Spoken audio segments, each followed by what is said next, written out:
uma umuntu abantu abakwemothi channel enyanga uma umuntu ebukisa ngawe avesane ewumakhelwane wakhe kwazi une tech shop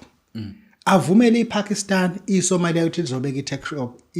i-container la kwakhe ngoba unendawo enkulu likwise ngeke ulwe nePakistan ngeke ulwe labantu banama sacrifice angivumeli ukusho kwasenza lapha because i-channel ingabhenishwa ama sacrifices siyawazi ukuthi enziwa kanjani they are so much powerful compared to what we are doing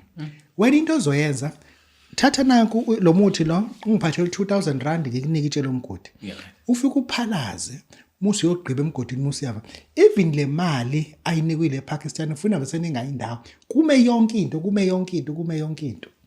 ngoba manje uyakuhlukumeza uyazi bekufuza ngalivumeli le Pakistan alibuza izokwenza ithi izobe content for what athi I wanted to make it a tech shop but nasi tech shop amakhelwane unayo ungangikhalisi ngiqabasi namakhelwane simple as that athi hayi phela ngeke ungitshela ukuthi angenzeni kwami ehlisa umoya and then kubaleka kakhulu ukuthi ube uzehlise ube igwala so that izinto zenzayo no one will suspect you kodwa akasho ngolutho ngeke kube uyena